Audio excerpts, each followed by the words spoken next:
gerçek ekonomik biçim, gerçek törel biçim demek. Ekonomi ve törellik arasında hiçbir ayrım yok. Ekonominin kendisi istencil bir tipi ve de törel bir tipi yalnızca. Ekonomi kendisi özgürlüğün anlatımı.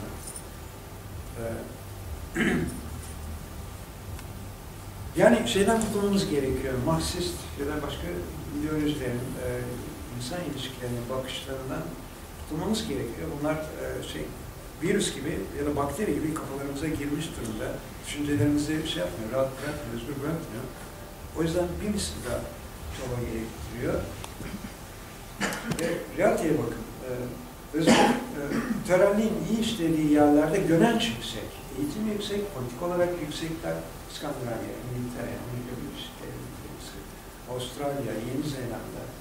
Bu insanlar moral olarak yüksekler, bu insanlar politik olarak yüksekler, bu insanlar dünyanın en zengin insanları, en mutlu insanları ve bilimi bunlar geliştiriyor, sanatı bunlar geliştiriyor, dünyayı bunlar eğlendiriyor.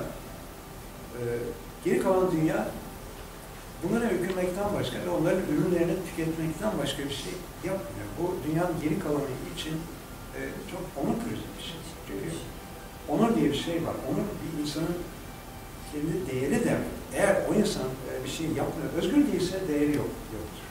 İnsan olarak kendinde sonsuz değeri olan varlıklar, özgür olamadıkları için o değeri yaşayamıyorlar, onu anlayamıyorlar. Ekonomi özgürlüğü gerektiriyor ve aynı zamanda özgür insan, dürüst insan olduğu için ekonomi dürüstlüğü gerektiriyor da diyebiliriz ve çok açık. Ekonominin iyi olduğu yerler ya da iyi olduğu dönemler insanların dürüst oldukları dönemler. İnsanlar rüşvet yemeye, çalmaya, dolandırıcılık yapmaya başladıkları zaman ya da sürekli olarak bunu yapıyorlarsa orada ekonomi olmuyor. Mafya ekonomisi denen şey oluyor. Çünkü sözleşmenin bir şey üretiyorsanız, özellikle bugün bu dünyada üretilen şeyler açısından böyle başka insanlara bağımlısınız. Onların sözlerine bağımlısınız. Bir araba yapıyorsanız birisinden tekerlek alacaksınız, ötekinden cam alacaksınız, ötekinden başka bir şey alacaksınız. Ve her biriyle sözleşme yapacaksınız.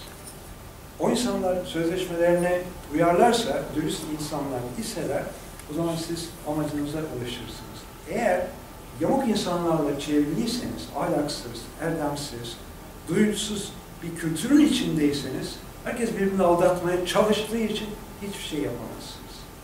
Türkiye bu şeyden çıkıyor, ahlaksızlıktan çıkıyor, bu erdemsizlikten çıkıyor, çıkmak zorunda. Çünkü özgürlük kazanılan bir şey. İnsanda potansiyel olmasına karşın insanda edimsel olarak ortada olan bir şey değil.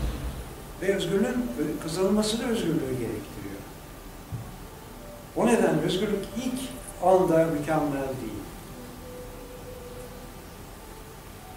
Evet. Ekonomi özgürlük anlatımı. Ekonomi kötü bir alan değil. İnsanı yöneten bir alan hiç değil. Karl Marx'ın sandığı gibi. Tam tersine ekonomiyi ben yönetirim. Ekonomi beni yönetmez. Altyapı beni yönetiyorsa bu yalın anlatımı hepimiz biliyoruz. Bunun anlamı şu, insan köledir. Ve bunu ancak köleler kabul edebilir. Bugün binlerce insan, binlerce aydın, entelektüel diyen kendine öyle gören insan Batı'da, Türkiye'de köle gibi bu şeyi savundular. Altyapı belirleyicidir, altyapı üst yapıyı belirler. Ve merak ettiğiniz şey şu olmalı, bu kafalar gerçekten akıllı mıydılar? Niye bunlar sorgulamadılar bu doğrumayı? Altyapının denetimi altına girmek insan için onurlandırıcı bir şey değil, tam tersine onursuzlandırıcı bir şey. Çünkü o insanın köleliği anlamına geliyor. Ekonomi beni yönetiyorsa, bunun anlamı hırs beni yönetiyor demektir. Kapitalizm bu. İnsanı bunu yenemeyecek, altyapıdan özgürleşemeyecek, altyapının denetiminden özgürleşemeyecek bir yaratık olarak görmek, onu şey gibi, dünyaya fırlatılmış olarak görmek demek, Heidegger'in dediği gibi, ya da değersiz bir varlık olarak görmek demek gibi. Özgürlük de asla ve asla bağdaşmayan bir bakış açısı. Ve sormamız Batı, biz de oraya aitiz, Batı kültürü için sormamız gereken şey şu, niye Batı entelektüeli bu kadar gönüllü bir şekilde köleliği onaylamayı seçti? Hatta Benjamin, Albert Marcuse, Beckett, aklınıza gelebilecek hepsi bunların. Bu Sartre, böyle neredeyse coşkuyla, heyecanla, tutkuyla o despotizme sarıldılar.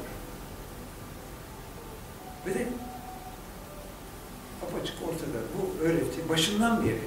En birinci pankartında yazıyor. İnsan özgür değildir, insan köledir, insan değersiz bir varlıktır, insan bilgisiz bir varlıktır, insan istemsiz bir varlıktır. Bu Batı'ya soracağımız en ciddi soru bu. Niye bu kadar istekli çıktı? Herbert Marcuse özgürlükçü olarak görünüyor.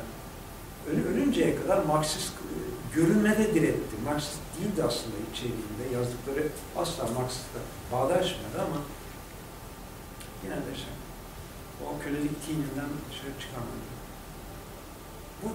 Ben yanıtını bulamadım. Bu insanlar kültürsüz değiller. Bunlar dünya kültürünü şekillendiren ve belirleyen insanlar. Sartre'ler, Marcuse'ler.